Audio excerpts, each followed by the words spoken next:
Canada is in a trade war. Billions of dollars on the line, jobs at risk. And in the middle of all that, Pierre Poilievre heads to Texas to build goodwill with the American people. And by goodwill, we mean sitting on Joe Rogan's couch for 2.5 hours, talking politics, conspiracy theories, and, I wish this were a joke, gifting him a 70-pound kettlebell. No trade proposal, no economic strategy, no actual plan to deal with tariffs. Just a podcast appearance aimed at an audience that has absolutely zero influence over U.S. trade policy. Because nothing says serious leadership during a trade dispute like a long-form bro chat and some CrossFit equipment. So the question isn't whether the interview was entertaining. It's whether any of this was supposed to help Canada or just help Pierre look busy. This is the Sanity Project, cutting through political nonsense with clarity, facts, and just a little bit of attitude. And he's designed, look at this kettlebell. Guess what the weight is? 70 pounds? 70 pounds. That's the weight you have. And it says on the front here. So here's the stated goal of this trip.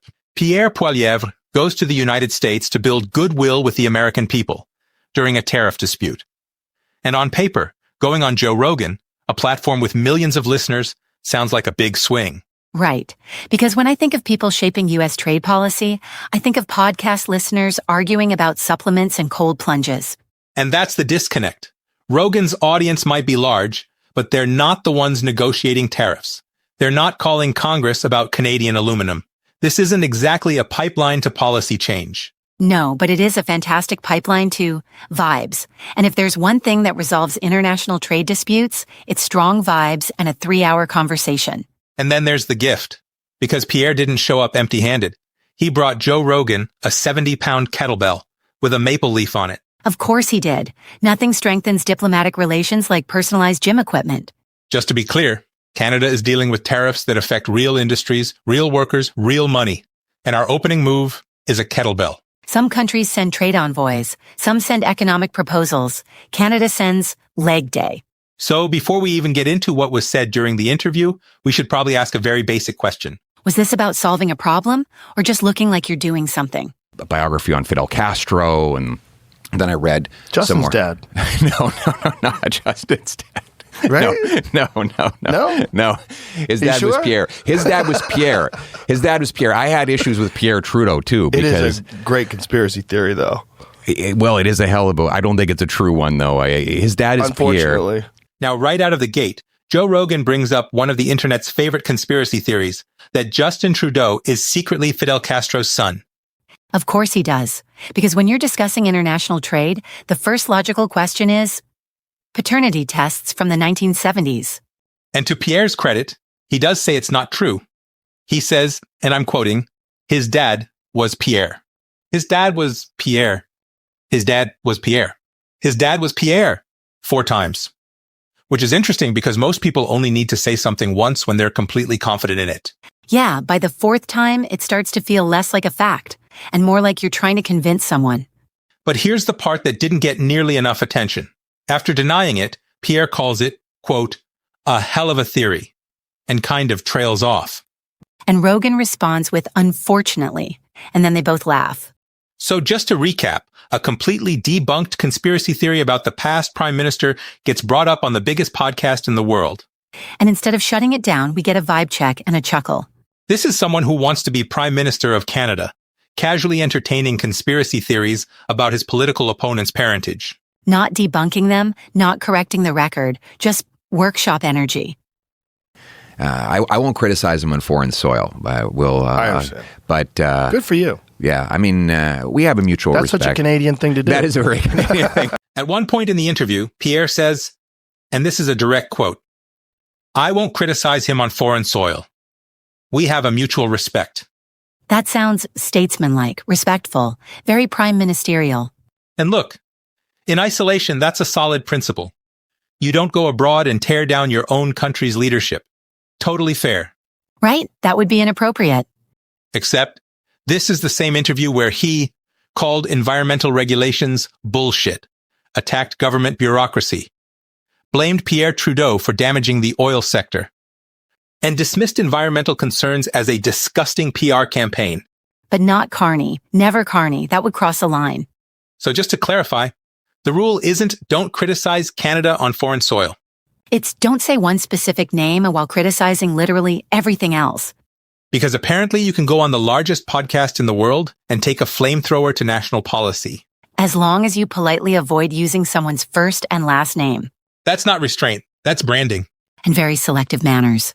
Pathway. What does that mean?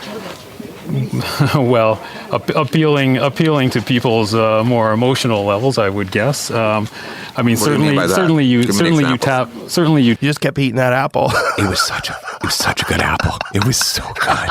That's the thing. And the thing is, I didn't even realize I was being taped. I thought it was a print interview. Now let's talk about the Apple video. If you've seen it, you know exactly the one. Pierre casually eating an apple during an interview, brushing off questions about populism like he's just a regular guy who happened to wander into politics. The I'm just a normal dude with an apple era, very relatable, very scripted relatable. It became a whole thing, a defining moment for his brand. The clip was everywhere. It was shared, promoted, and leaned into hard. Yeah, that wasn't an accident. That was content. But on Rogan, Pierre tells a different story. He says, quote, "I didn't even realize I was being taped. I thought it was a print interview." What? His own team filmed it, and then he posted it on his own social media and pushed it out as part of his messaging. So either he didn't know his own team was recording and publishing one of his biggest viral moments, or he's telling Joe Rogan a version of the story that just isn't true. And of all the things to be weird about, it's an apple. It's not a major policy issue. It's not even that important in the grand scheme of things, but it does tell you something. Yeah, if the story shifts on something this small. What happens when the stakes are actually high?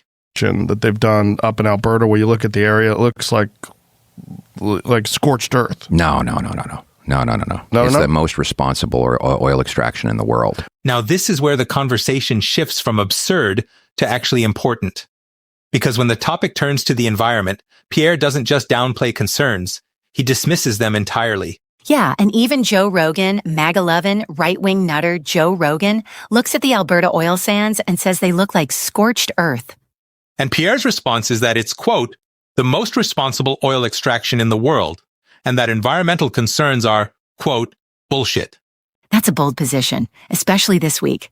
Because right now, Alberta is actively working on new rules for how oil tailings, toxic waste, can be released into the environment. So just to line that up, the most responsible oil extraction in the world needs updated guidelines on how much waste goes into the water. And then the conversation shifts again, this time to mental health. Which you'd think might be treated with a bit more nuance. Instead, the solution offered is fitness, work out more, get in shape. Ah yes, the National Mental Health Strategy is leg day.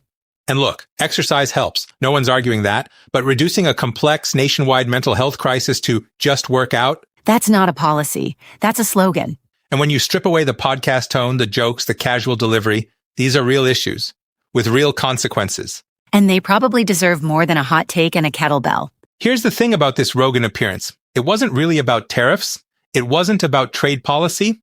And it definitely wasn't about solving a problem. No, it was about an audience. A very specific audience. The slice of voters who see Joe Rogan as credible and think that showing up on his show somehow translates into leadership. The kind of audience that hears a 2.5-hour conversation and calls it a strategy. And if that's the goal, if the objective is to signal to that group, to build recognition, to look comfortable in that space, then sure, mission accomplished. But if the goal was to address tariffs, protect Canadian workers, or present a serious vision for Canada's relationship with the United States, and that's really the takeaway. Not the jokes, not the moments, the strategy. Or the lack of one. Canada deserves better than that. And honestly, we deserve it and should probably expect it. This has been the Sanity Project, because politics should make sense. Subscribe for more